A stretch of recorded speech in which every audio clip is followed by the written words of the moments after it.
Okay, thank you very much, Honorable Matibe. Good afternoon, Minister and the department, your team. You are welcome to this meeting, honorable members and the team. And let me welcome again the special delegates from the chairperson of Mpumalanga. Okay, thank you very much. He or she is joining us. Good afternoon. And then another provinces that are joining us, you are welcome. Feel free. You can, KZN, you're welcome to the meeting. Feel free to participate in this meeting, in this platform. We are going to give you opportunity to ask questions or to say whatever you wanted to say that will help you when you go back to your province to make sure that you implement, the department are implementing the whatever the minister had said, or the team, her team, whatever they said in our meeting. I am not going to waste any time, honorable members, because today we have a serious challenge. Like I said, you are welcome. Everybody is welcome. The department is welcome. Everybody is welcome. Now I'm going to go straight to the apologies. Aska, give us the apologies. Chairperson, we've got Mr. Arnolds, Ms. Makause, and Ms. Gwenia. 3 apologies. Okay. From our side. Members, correct. Members, here are the 3 apologies from the members of the NCOP. Do we accept the apologies? Yes, Chairperson. Thank you very much. I am going to give the opportunity to the minister to introduce her team. If she doesn't have any apology, she can say it. Minister, the platform is yours. You are welcome to this meeting. Thank you very much, Chairperson, and good afternoon once again to the honourable members and also to the team from our department. Chairperson, I am joined, I believe, by Mr. Ndabambe, who is representing the South African Weather Services, and I'm sure I'm also joined by Dr. Khumalo, who is representing our Air Quality and Climate Change branch. Chairperson, we were asked to address the committee on measures to address poor air quality in priority areas. And if it's acceptable to the committee, I will hand over to the team. But before I do that, Chair, allow me to say to the committee that I do have another meeting at 3:30. So I am going to request that just before 3:30, I can leave you in the good hands of my team, who will be available to answer questions. And I can then get on with the business with my other meeting, if that's acceptable, Chair. Very much, Minister.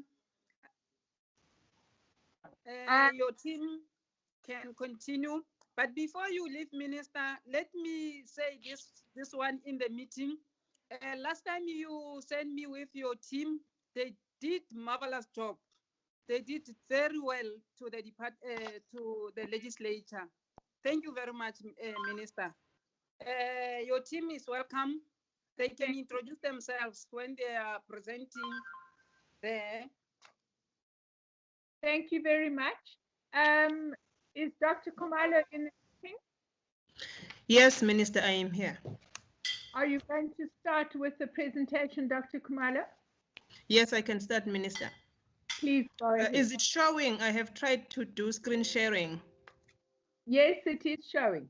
It is showing. Minister? Okay. Who's presenting, Dr. Khumalo or Dr. Ma? Khumalo, Chair. Okay. Thank you, Chair. Good afternoon, Honorable Chair. Good afternoon, honorable members. I will greet Minister again. I am the National Equality Officer as designated by the Minister. I'm the Chief Director responsible for equality in the department. And currently I'm the acting DDG for Dr. climate change Khumalo, and we equality. can't hear you. How? Please get a spot that we can give you. I can hear her clearly, members. Chair, it might be you with the Yes, rest of us. you are welcome, Doctor. Yes, I can hear you. I I can have hear moved. Maybe it is better this side. Is Yes, it better ma'am. this side, Chair? Yes, ma'am. Yes, it is. We have load shedding here, but I have enough power, so I'm hoping that we can go through the presentation. Shall I start with the Okay. presentation at this stage?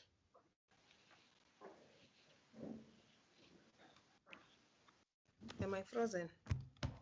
No, you're fine. I think it's chair that's struggling. Okay. Yeah. My slide is not moving. We've got this presentation. You can speak. Yes. To Thank you, Honorable Chair. So I'm going to talk to the legislative overview that governs this equality matter that we are talking about today. And I will talk to the equality management plan implementation in the priority areas, a little bit on that, and then the ambient equality monitoring. So as I start with this Equality Act and its objectives, perhaps I can take it a step back, Minister, and talk about the Constitution of the Republic, which has allocated the different spheres of government with functions as it relates to equality management. The implementation lies with the municipalities, which are the districts and the metros and the provinces, and the minister largely takes the policy, makes the policy for the sector. So the National Equality Management Act, I will call it AQUA, is pivoted on Section 24 of the Bill of Rights, which is in the Constitution. Its objectives are largely to prevent pollution and ecological degradation, to promote conservation and to secure ecologically sustainable development and the use of natural resources while promoting justifiable economic and social development. Dr. Khumalo? Yes, Chair. Are you still there? Yes, Chair. Can you not hear me? We can hear Chairperson, you. Chairperson, the rest of us can hear. I think the problem is with you. Yeah, I think the chair has got the problem maybe on her side because we can hear Dr. Truth. We all hear, yeah. Yeah, I think she can continue. We can just request that Aska assist the chairperson while she continue to present. Okay, thank you. I will then go to the next slide, honorable members, and just talk at a broader level what sort of pieces of legislation and notices have been promulgated under the Equality Act. Perhaps the first one to talk about is the Section 9, which is the ambient equality standards, national ones set out by the minister. And after that, it is the monitoring of the ambient equality in the Republic that is given in Section 8 of the Act to the provinces and the municipalities. And then I'm going to talk about the Section 21, which is the listed activities. These are the minimum emission standards for the industries in the Republic that require a license to operate. And once an activity is listed under Section 21, to operate that activity in the Republic, you must have an atmospheric emission license, which you get from either the district municipality, the metro, and in some cases, the province, and minister has a very few of those as well. In Section 23, we have what we call the controlled emitters or small industries. For those ones, you don't need a license to operate in the Republic, but you do need to register in the database of the different municipalities. And there is some form of emission control that is required from you as an operator of those. If I can give an example, the small charcoal plants that are used largely for subsistence by our people, and some of the asphalt plants which are for roads because they move as the road gets developed. And then there are the atmospheric emission licenses, which I spoke about earlier. There are then model bylaws for air quality that the department published, which are to enable the municipalities to adopt them and take from the model bylaws the specific aspects that are applicable to that municipality. So, for example, there's guidance on how you do sugarcane burning without causing an additional impact on the environment, and that is a local pollution source that is not necessarily having a national footprint. We have the regulations for the control of dust as well, and now we also have the regulations for reporting the emissions per facility to the system that we have in the department, because you cannot manage what you don't know. So with this system, we can see how much sulfur dioxide is emitted in the country, how much particulate matter, and all these other important pollutants. With regard to the Air Quality Act also, it empowers the minister to establish national priority areas in areas where the ambient air quality standards are being exceeded, or the minister reasonably believes that such is going to be the case in the future. So with regard to this, the minister has now 3 national priority areas, as they can be seen on the map. The first one to be declared was the small one, the green one. It's small in terms of area extent members. It doesn't mean the impact of air pollution there is small. And the next one is what we call the high felt priority area, which is the blue one. I hope the color is showing in this way on your screens too, because sometimes you see blue here and other people see purple. And then the bigger one is the Waterberg Bujanala priority area, which was in essence a proactive declaration. But as minister declares these priority areas, she then instructs that we start with the monitoring. As we started monitoring here, we found out that there are some exceedances already of the particulate matter in this area. So once the minister declares an area a priority area, the Act requires that she, as part of that declaration, is an instruction to the department to develop what is called an air quality management plan. And in this air quality management plan, we first have to understand what the problem is. We set out what the desired goals for cleaning up the air in the area are, and then we begin a process of implementation of those interventions that will take us to the desired goal. So for the Vaal area, the Air Quality Management Plan, the first one was gazetted in May 2009. And for the Highveld priority area, which includes the Malahlen and Secunda area, it was gazetted in 2012. And the Waterberg Bujanala one was gazetted in 2015. The Vaal is currently under review. It has been published for public comment. We are now finalizing the comments so that minister can establish a second generation AQMP in this area.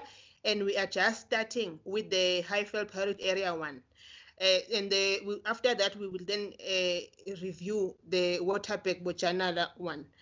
So at the moment, these AQMPs, can I call them AQMPs, are under implementation according to the national framework, and they are supposed to be reviewed after every 5 years. And we have a process under review now, which we started with the source apportionment project to understand what the actual sources of the pollution are. And so under this air quality management plan, over and above the interventions in the AQMPs, we ensure that all the other notices and regulations that I just spoke about are also implemented. So we have implementation task teams with the municipalities and provinces, and ensure that we hold the polluters accountable in those structures. So just to talk a little bit about the legislation, we have on the 1st of April 2020, there was the last compliance date for the minimum emission standard. and this is enforced through the compliance system. And a few of some of the industries asked for postponements, and the last date that a postponement can be valid for in terms of the legislation is 2025. The dust control regulations enable us to manage the generation of dust that is a nuisance largely, because this talks to the dust that you can see. Perhaps I must mention here, Minister, that the particulate matter, once we say PM10, PM2.5, it is very, very small particles that cannot be seen by the naked eye. So even though the control of dust assists somewhat in the management of the PM10, largely this is settleable dust that causes a nuisance. I mean, we used to have complaints. Some of the lodges in the Highveld were complaining that this is largely that dust that you can see that settles in your kitchen and all other surfaces in where you are. And then I've spoken about the air quality management plans. I'm going to talk a little bit about the implementation now of the air quality management plans. As part of the development of the AQMP, we established what is called a multi-stakeholder reference group and implementation task teams. So the minister publishes a notice in newspapers asking organizations to nominate representatives into these MSRG groups and meetings. So as part of that, you've got the industries that are available in the areas, the mines, you've got representatives from the communities, you've got NGOs also coming from those communities. And then we have implementation task teams as well. So this creates a platform for engagement and to ensure that whatever interventions that are in the air quality management plan, we can hold the industries accountable to what they are supposed to do to reduce the pollution. And so with this, we are able to engage stakeholders, we are able to hold polluters accountable. We also have an engagement to maximize opportunities of improving and leveraging available resources. So, Minister, if I can make an example here, in the VAL, for example, when we were doing the source apportionment project, some of the industries contributed financially so that we could get the scientists to do the work for us. This also enables us to establish mechanisms for improved understanding of the stakeholders' priorities and to respond to emerging stakeholder concerns. As part of these meetings, we asked the question, do we have a new EIA in the area? Is there a new emerging industry that could cause a threat to air quality in this area? So because we work with the communities, they will say that, yes, there's a new industry coming in this site and so on with this. So this platform enables us to discuss also priority issues and promotes collaboration and dialogue between the stakeholders and the government.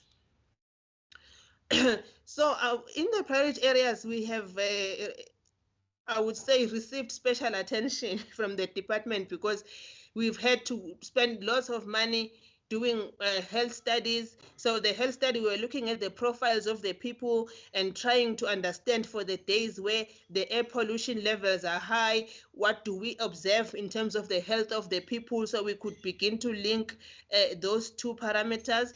We've done source apportionment studies, which is where we take the sample of pollution and try to understand where this particular pollution came from. We've also partnered with some of the industries and had what we call air quality offset projects, which is some of the industries, if I can make an example, with Sasol, they have provided ceilings for people's homes in those areas and some insulation for the households as well, so that the houses could somewhat retain energy and the people could rely far less on dirty fuels such as wood and coal to warm up their homes.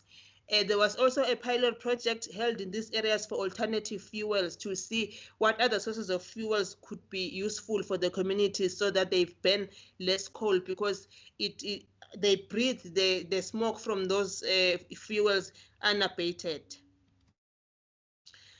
In terms of the progress around this, we can safely say we have seen capacity building and support for air quality officials yield results.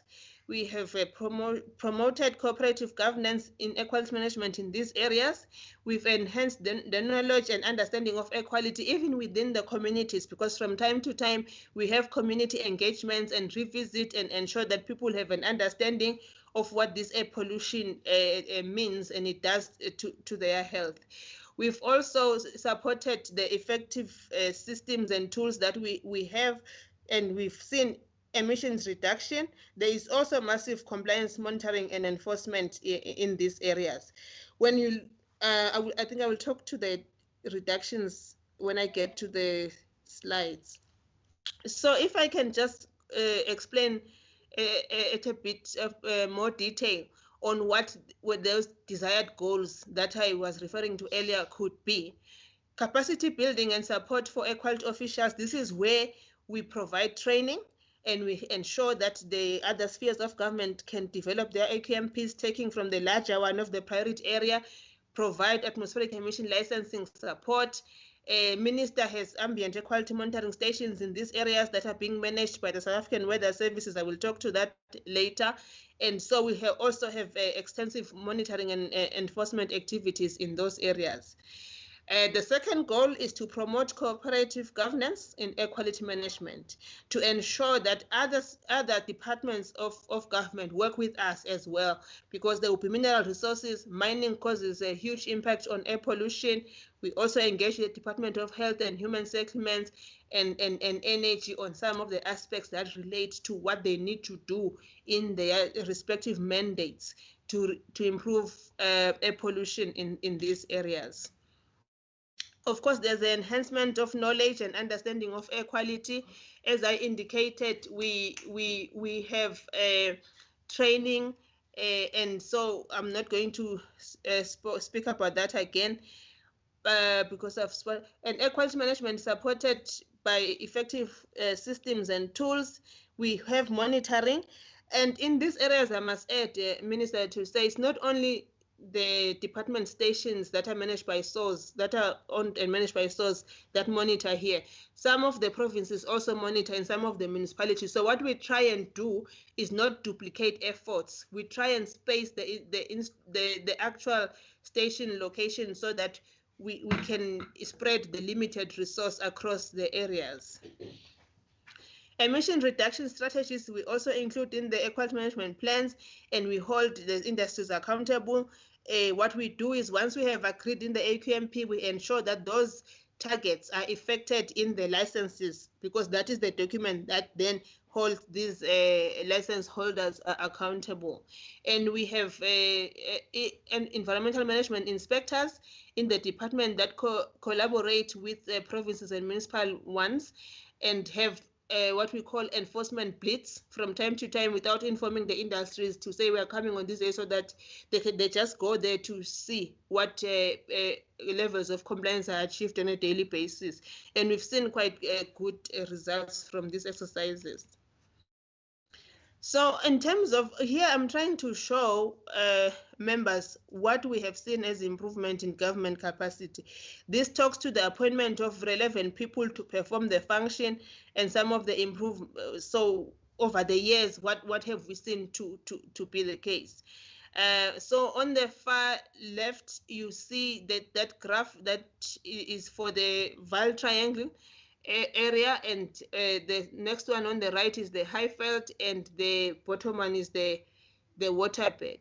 We still have a bit of capacity issues at Sedibeng, but we see where the province is strong, like GTAT, it's not a problem, because then that province provides the additional support that is needed. And we've seen in the Highveld as well, we have capacity there, and the Waterberg as well. It was just to show how we have done over the years. We have continuous training, but I mean, equality remains a scarce skill in government. So sometimes, I mean, when you have built capacity, people get poached and they go and work elsewhere. But it's a moving target that we are working with. This one is showing the number of compliance inspections that we undertake in these areas. In 2018, let me start in 2018, which is not too far, we had about 35 in the Highveld, and 20 in the Waterberg, and 15 in the Vaal. And in 2019, the numbers went up. I don't know what the numbers will be like after COVID in 2020, but I believe that we will have something, because we have been receiving permits to attend to those areas. This is a slide to show the awareness activities that we conduct in the areas from time to time. And so in 2017, we had quite a number of activities in the Highveld. But we are also hoping that as soon as COVID ends for this year, we can go back and increase our numbers of engaging with the communities on this problem of air pollution. Minister, I don't know if she's still here. Should I continue here? But maybe before I do, members, let me explain that the South African Weather Services, as an entity of the department, has partnered with the department on the area of hosting the South African Air Quality Information System, which we abbreviate the SAAQIS, and also managing the monitoring stations that are in the minister's priority areas that I was talking about earlier. So the rest of the network that is owned by provinces and municipalities is still owned by those spheres of government.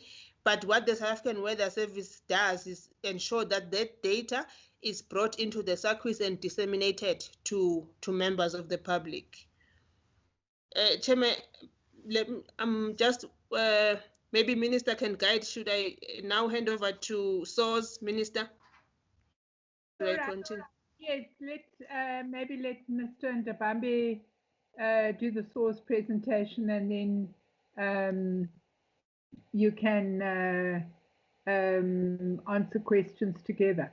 Honorable Matibe, I'm going to leave the meeting now, but because I believe you are chairing, because the chair can't hear.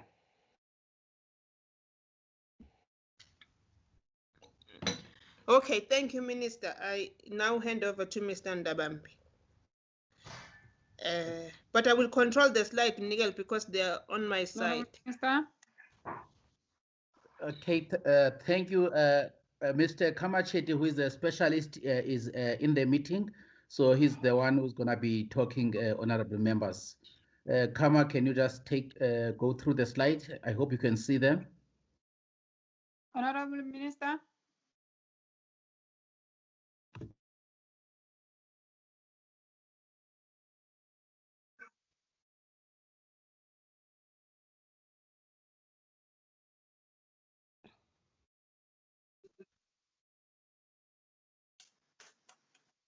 I cannot hear Putim Nigel. Has Kama started? Mr. Ndavani?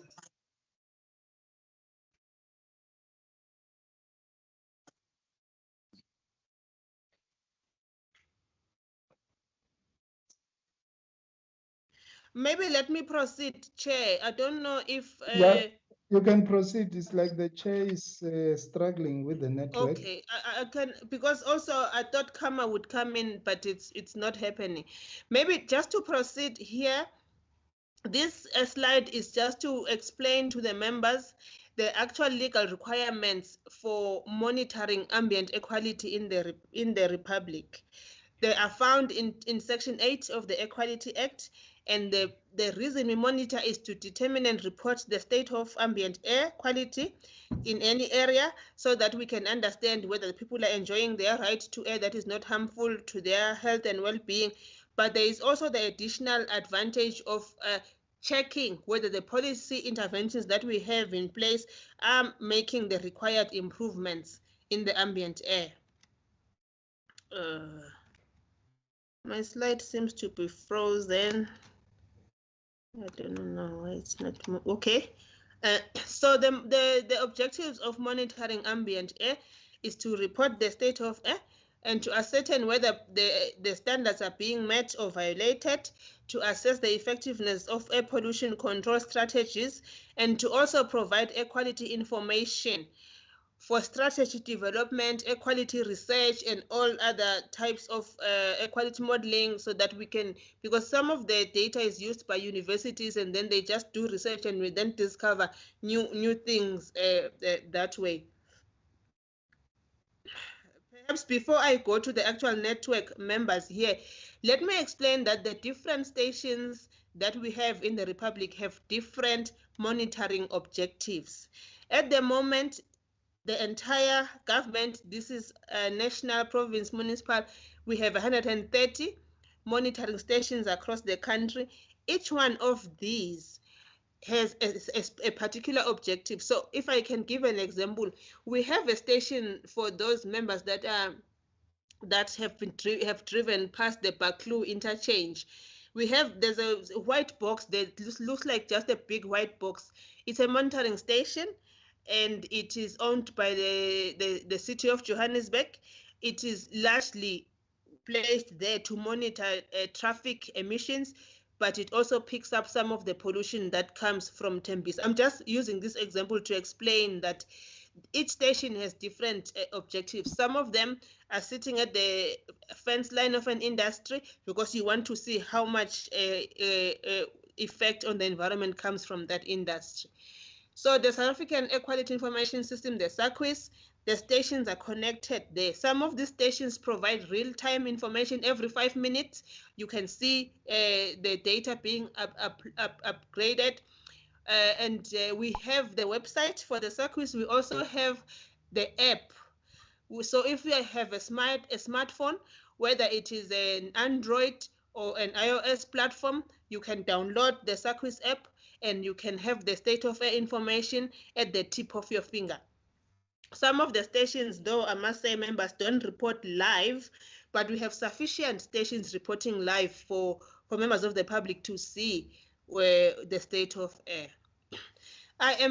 This slide is to show what these monitoring stations that we are talking about look like. So if you look on the left there, this one is green. This is how it looks when you look at it outside. Others are white, like the Baklu one is white in color. This one is green. But these now are the instruments that exist inside that green box in the middle. So each one of these pollutants that we monitor will have an instrument like this. And this is why it costs so much to establish a station, because you can't have one instrument monitoring all the parameters. And therefore, when you have a full suite of a monitoring station like this, you will spend between 1.2 million to 3 million, depending on the parameters that you are monitoring in that station. And annual maintenance costs about 28,000 per station per month, because the people need to go there to calibrate the instruments, to change gases if there's a need for gases, and so on. And as you can see on this, you have to have electricity for these things to work, which is one of the other challenges we face in days like today when there is load shedding, because these need to operate with electricity. And so this is how the data flows from the station to this SAAQIS that I was talking about. You've got the monitoring station there. You've got what we call a communication module, which is a platform that takes the information from the station to the computer, and then there's a data assurance that the weather services gets involved with to make sure that the data is cleaned up, and then there's SAAQIS data management, and then there's a display of the information which is what you see on your app. You will see that, oh, here is we have what we call, like emojis, like you have on WhatsApp for those who use WhatsApp. You will see the state of air like that. When it gets to the source, they can analyze and write reports. They can validate the data and ensure that this is distributed. Another advantage with the current system of the SAAQIS is that there is an asset management attached to it. So you can see which station is not working.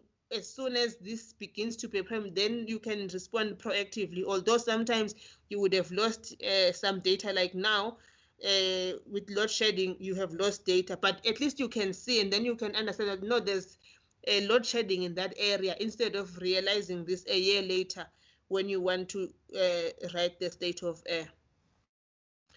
So these are some of the stations that you can. So when you look on the app, it looks like this.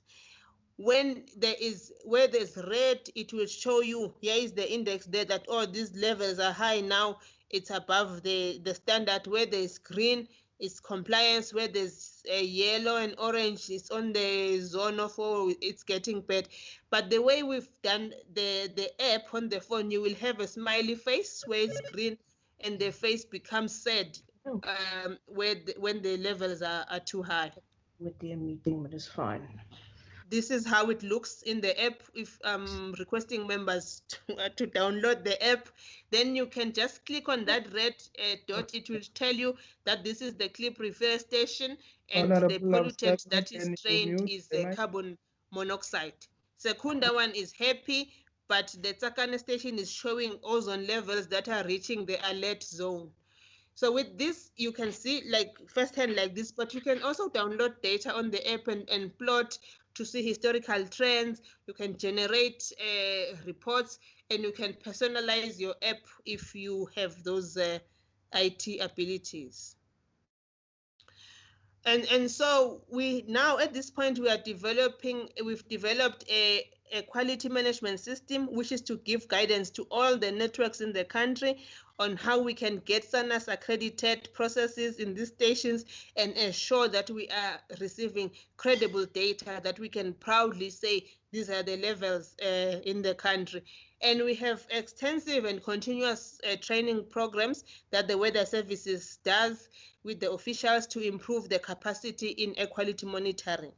Because if you look largely, the Weather Services stations are the best performing in the country. So we try that the Weather Services goes to those other areas where municipalities are struggling as well to give them the capacity and show. So the SAAQIS system also has online tools to assist authorities. For example, the online management one for the stations, which includes the asset management I was talking about earlier, to show when there is time for replacement of consumables, and also for officials to know just how old those assets are so that they can plan proactively for recapitalization of the networks, and also to manage the data online instead of receiving sheets and sheets of paper. It's easier to just have it electronically. You can analyze the reports quickly when they are electronic, and also this assists to improve the cooperative governance between the spheres of government. I'm not going to talk again about the priority areas, but I'm just going to mention the number of stations in the priority areas. The Vaal has 6 stations, and these are in Diepkloof, Kliprivier, Sebokeng, Sharpeville, Three Rivers, and Zamdela. We have a 13-year-old record of continuous monitoring in these areas. In the Highveld, we have 5 stations that are owned and run by the Weather Services. We've got Hendrina, Emelo, Middleburg, Secunda, Emalahleni, and we have an 11-year data record in that area. And these are just the members, these are just the government ones, the source ones. The provinces also have, and SASOL and ESCOM also monitor in these areas the ambient air. So when you look in the SAAQIS, for those stations that go beyond the source stations, you can also see data from the other stations.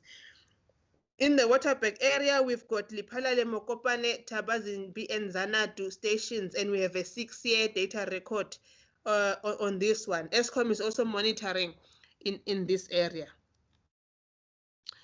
This just shows the actual locations. I'm not going to spend time on this. I think the members will be given the presentation.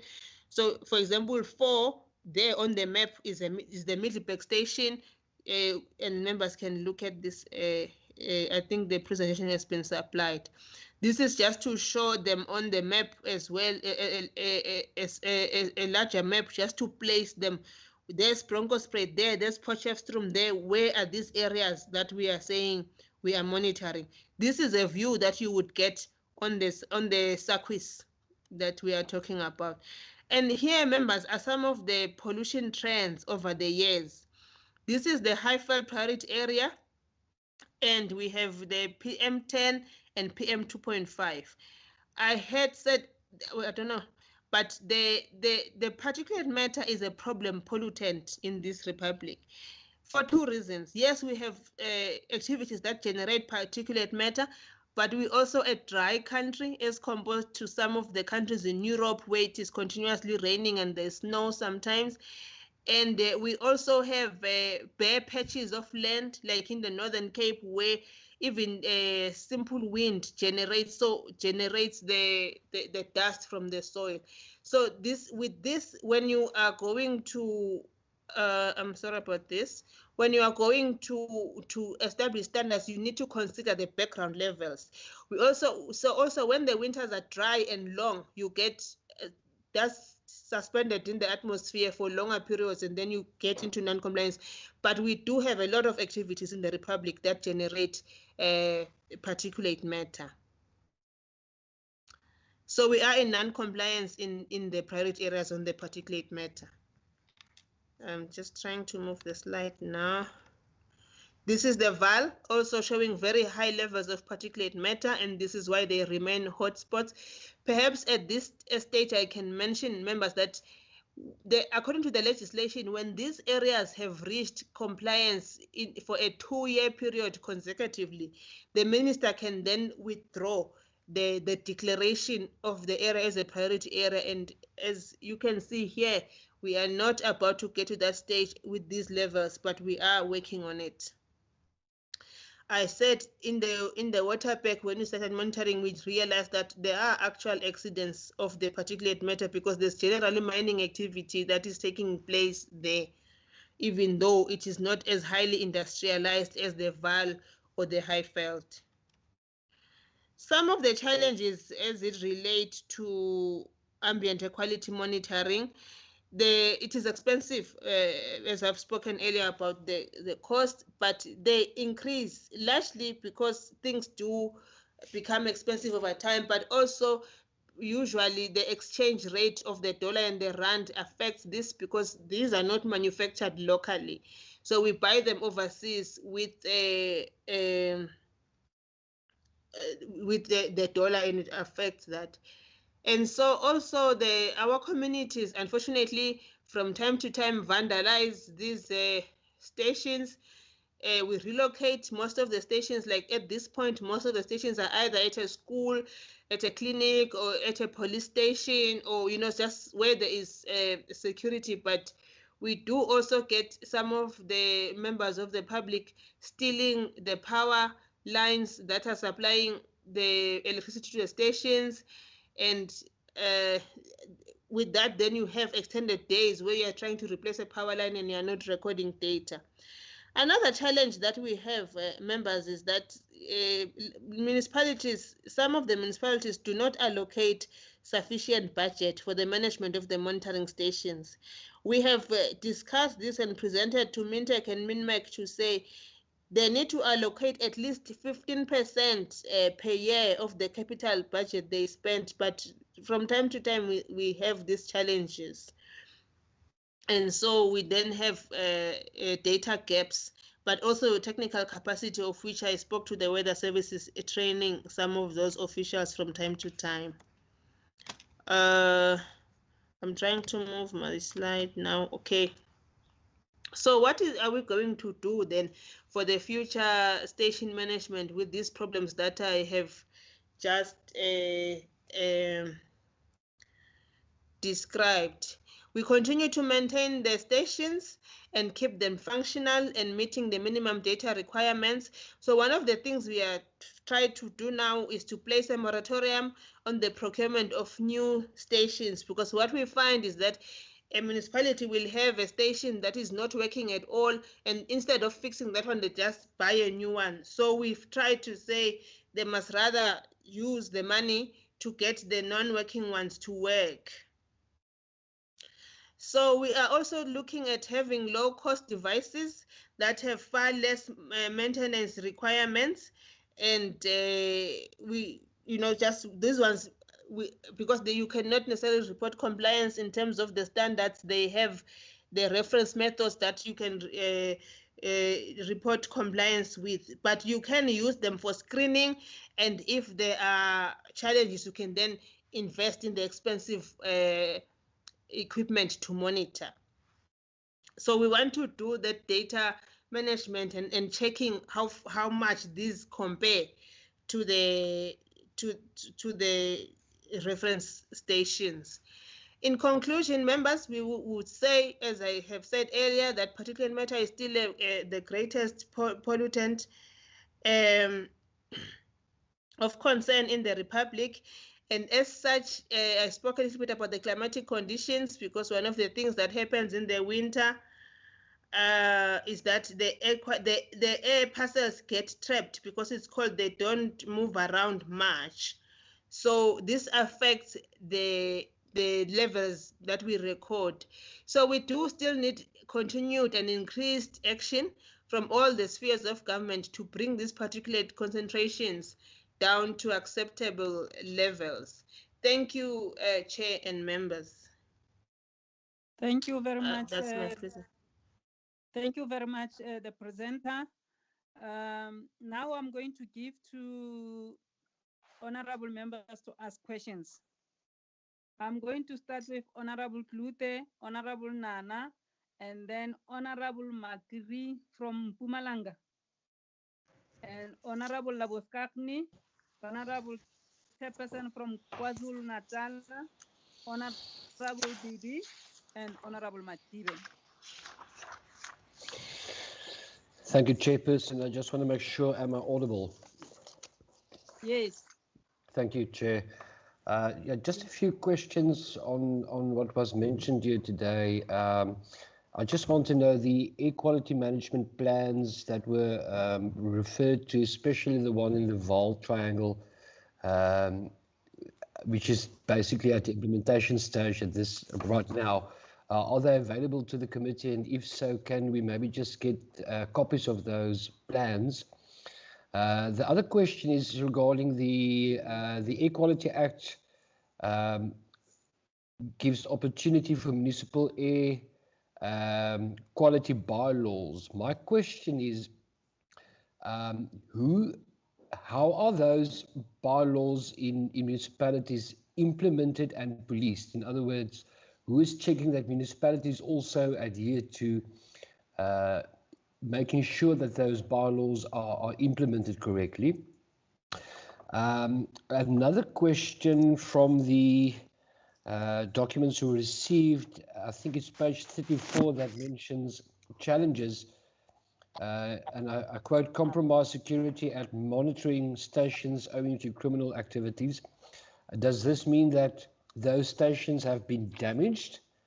And if so, do we maybe have a global amount, let's say of the past financial year, on the damages by those activities? And then finally, you know, I grew up with the Weather Service being part of our media, and especially the radio stations, and the Weather Service and the media as a long-standing good relationship. But times have changed. We have seen that the media has changed from a very, let's say, an old model from, let's say, radio and TV. Now we're looking at social media in a very direct way of communicating to the public. I just want to know to which degree has the South African Weather Service changed their approach to media. And on that note, I've just quickly had a look at the app, and I found it hard to find the app. So I went to the Weather Service's website, and at this stage it throws out an error. It might be just for today. I know how these work, but the error is there any development on the website and the app as well?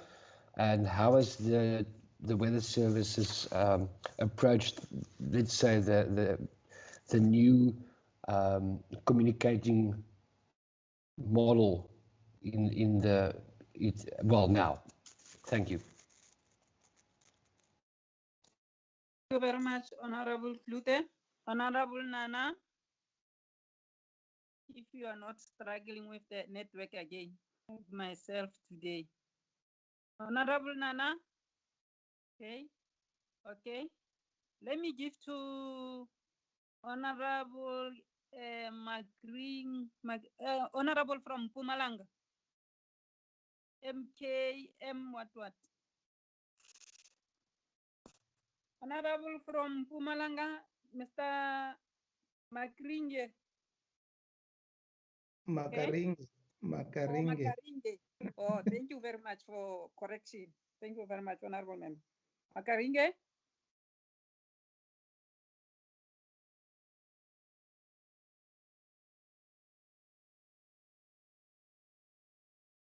Can you unmute Honorable Makaringe?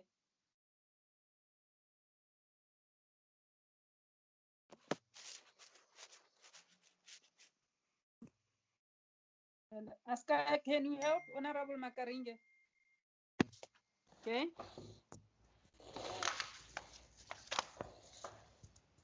Aska, help there. Chair, there's nothing I can do. The honourable member from Pumalanga has Okay. Can I to give me unmute. Honorable Laboskakni? Honorable Laboskakni? No question.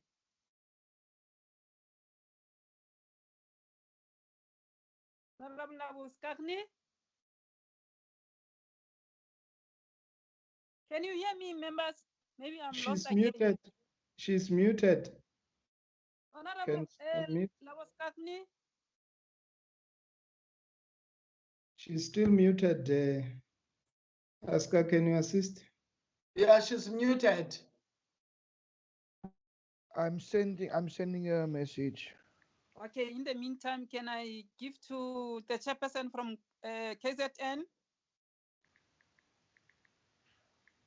Chair from KZN?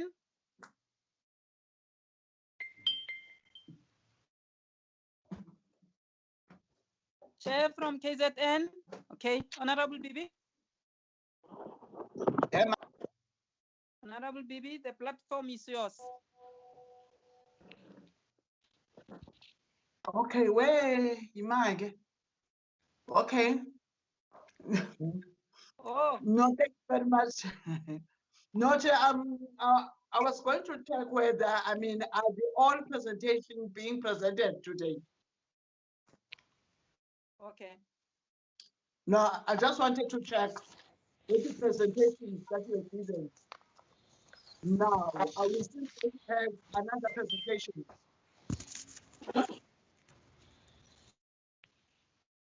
Chair? Hello? I'm just checking whether I was still going to have another presentation besides these two presentations that we had today. Aska, but I think it's the last one. But Aska, can I check with you? Yep. Is it? There are only two I get presentation. Chairperson, Chairperson, can you hear me? Yes, ma'am. Eh? Hello, ma'am. Yes.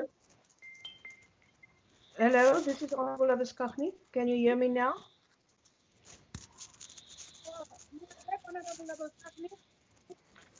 Can you hear me? Yes, we can hear you. But wait, we are still asking question. Aska, Okay. Yes, can Chair. we get a clarity? Is it the That- last presentation? Yes, that is the only Okay. presentation, Chair. Yes, thank you very much. Okay. Honorable Bibi, just wait and then let's give Honorable Laboskakni and then you will follow. Okay, sweetheart, sure. Honorable Okay. Laboskakni?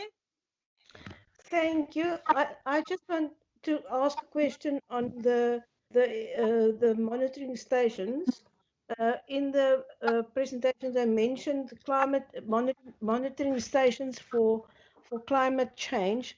And I just want to know what is the difference or what specifically does the climate change monitoring stations monitor that will give them specific information? That is the one thing. And then on the one slide I picked up, there was the thing, I can't remember exactly which one, but it was closer to the end. They're saying that one of the things that they're contemplating doing is to put a moratorium on the further installment of new stations based on the fact that there are newer equipment and less expensive, easier to maintain. I would like to know, this is a consideration. Will it happen, and if it happen, how long it will be, and can the department or the Weather Bureau then also inform the select committee on the process of how it's going to be done? Thank you. Thank you very much, Honorable Labuskaghni. Honorable Bibi, the platform is yours. Okay, no, thank you very much, Chairperson. My question is around the Central Energy Fund institutional arrangement. I just want to check with the department that what is the status of SCF consolidation of its three subsidies, namely Petro South Africa, no Strategic Fuel Fund, and I guess to establish a national petroleum company of South Africa. I just want to have a clue, I mean, on that one. And the last one will be a question around all national energy demands and supply. I wonder, what are the current and future projected energy needs of South Africa, and what plans does the Central Energy Fund have or exploration to add to much needed energy into existing mixing? Because only that, Honorable Chair, thanks.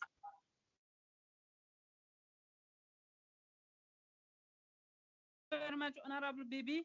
I'm going back to Honorable Makringe, Honorable from Mpumalanga, Honorable MT. Your surname is too difficult for me to pronounce. My apology. It's Makaringe. Oh, Honorable Makaringe. Oh, Makaringe. Yeah, no, now I know it. Thank you very much. It's the platform is yours, Honorable Makaringe. I don't have question, Honorable. You don't have question. Okay, thank you very much. I didn't want to not to give you a chance to speak, so that tomorrow you never participate in our meeting to say we don't give you a chance. Aska, is it the chairperson from Mpumalanga? Is he in the meeting? I am the chairperson. KZN, you mean chair? Yes, KZN. KZN. KZN. Honorable Bibi, KZN, is it the chairperson from KZN? Is it in the meeting? He's still in the meeting because he was there in the meeting. Yes. It was Tembi Somsheng. I think she's there. Yes. Honorable Ntemu, can you ask the question? Do you have any question or clarity?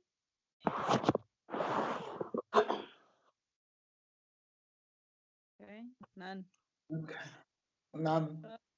None. Okay, thank you very much. Honorable Nana, are you back?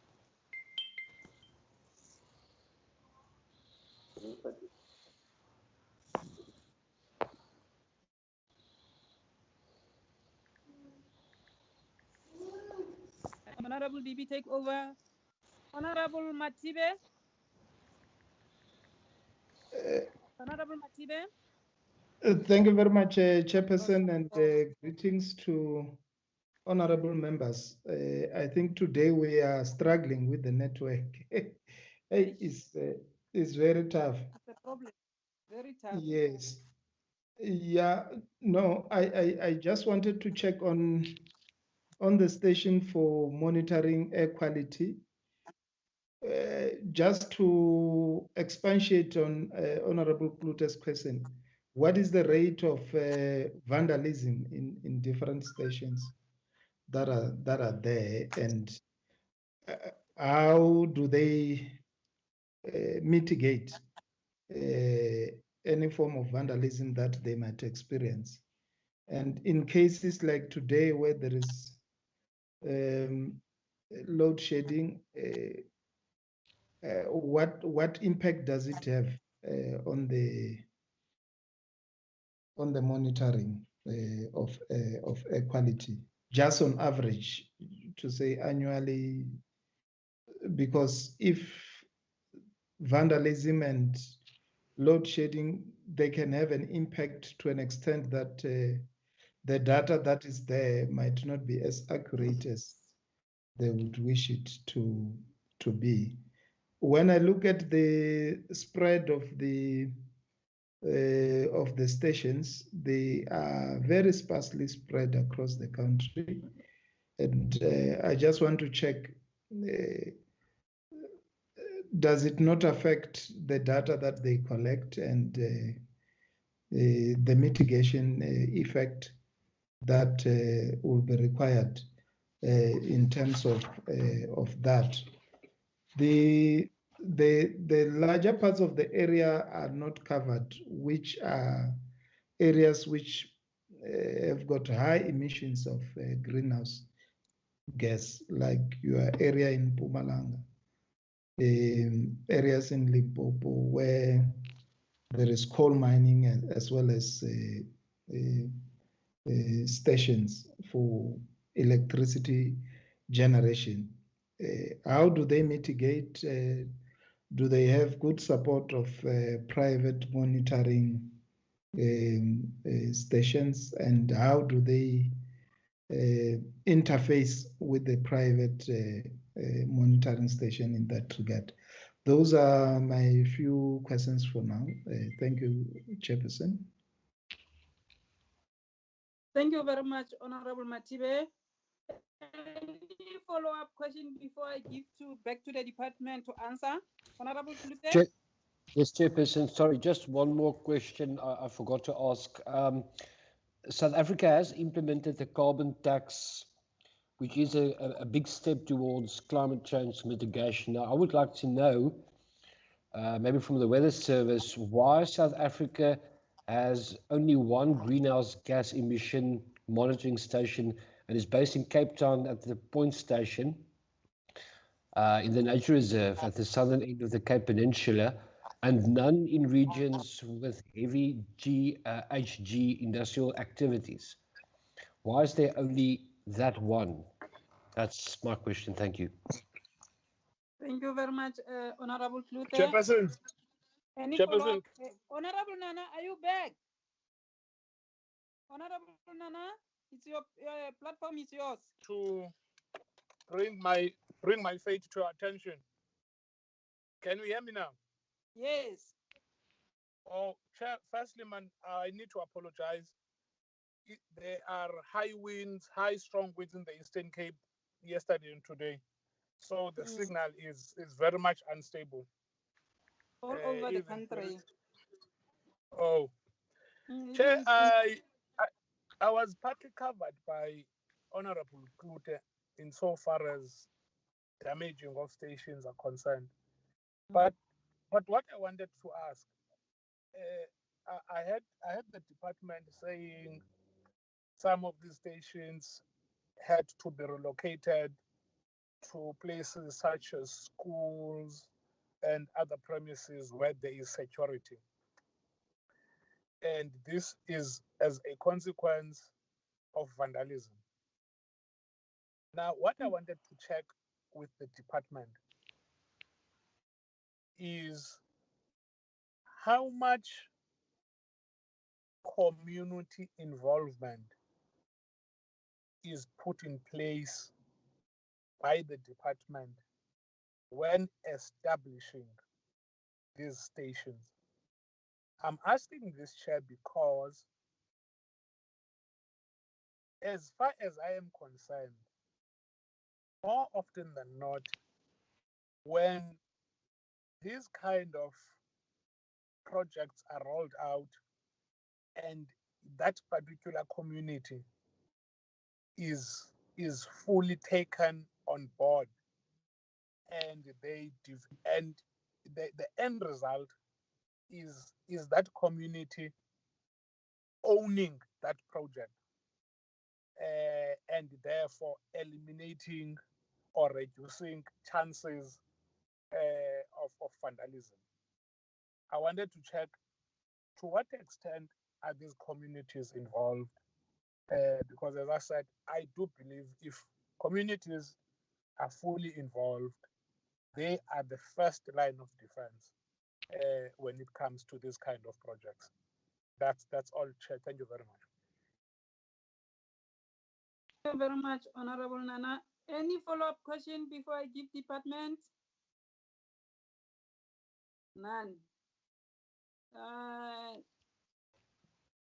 Now I'm giving back to the department to answer the questions.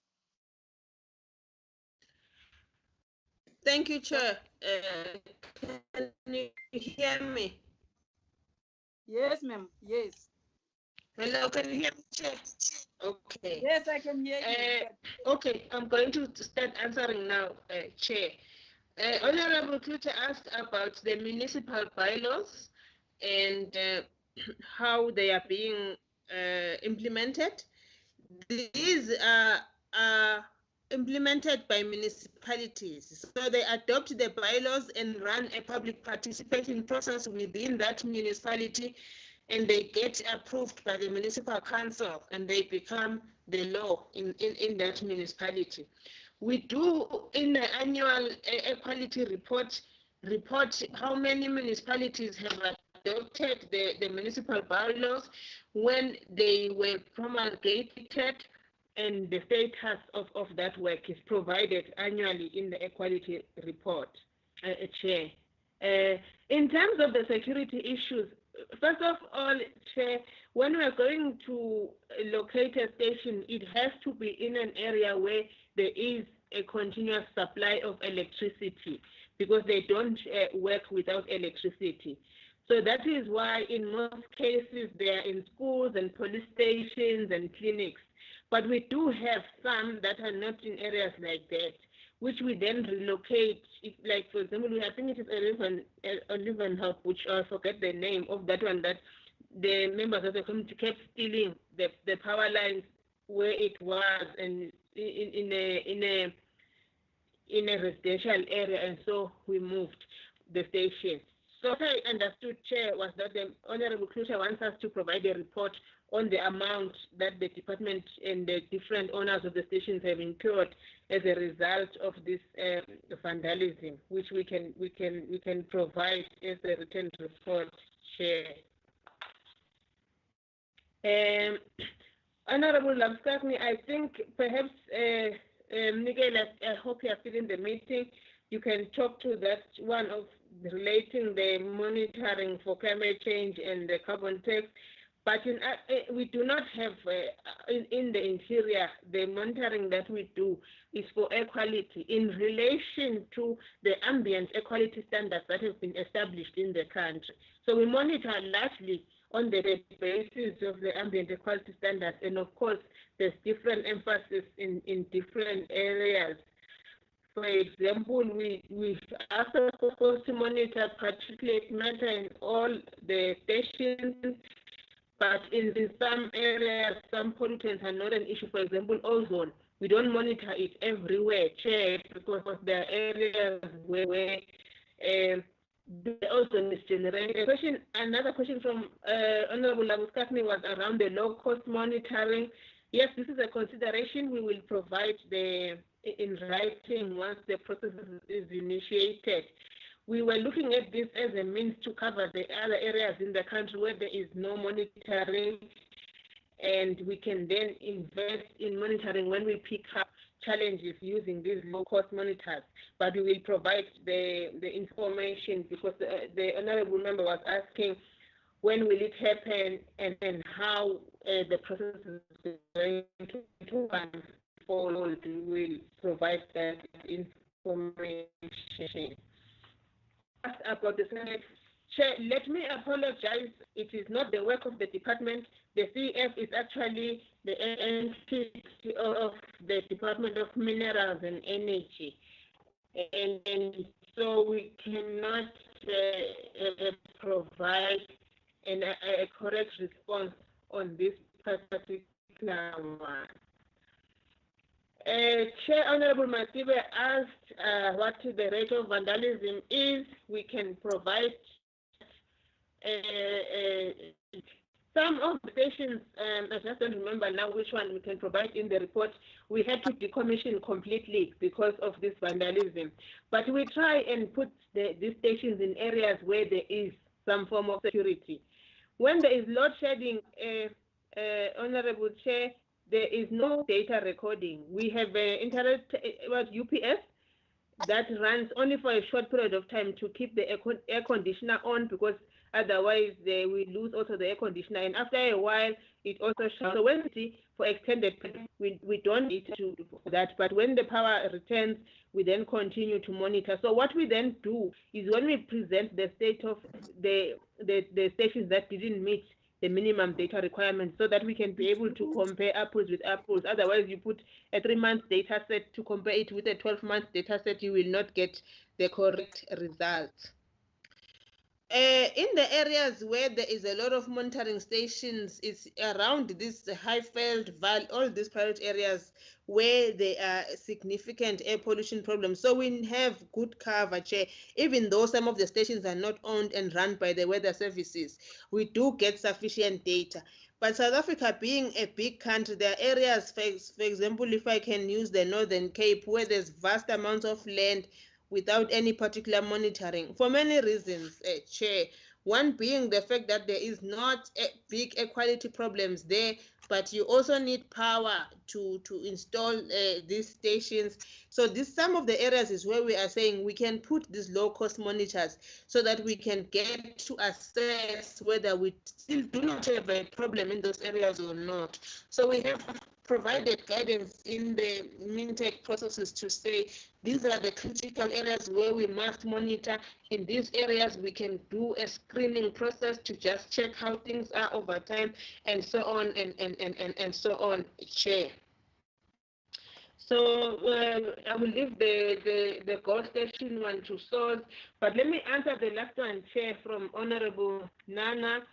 I think maybe Chair, this is an area of improvement, because we do think that we involve the communities when we work with these things, because the communities are in those areas.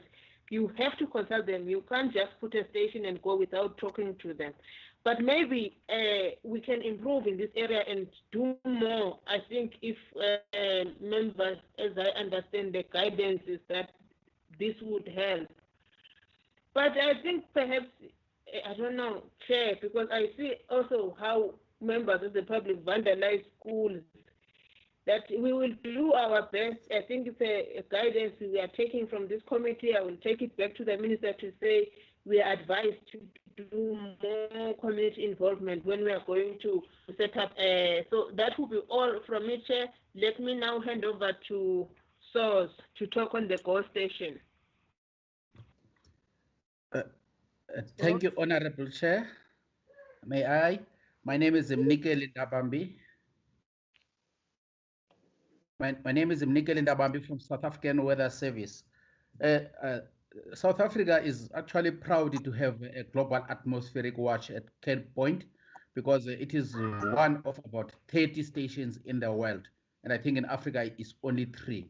But then the purpose of this station is to monitor the greenhouse gases for the purpose of monitoring the impact on the climate change. So that's basically actually very important to have one in the country. And then the air quality expert has also joined us. Kama, can you also talk to the others, including the one for the social media?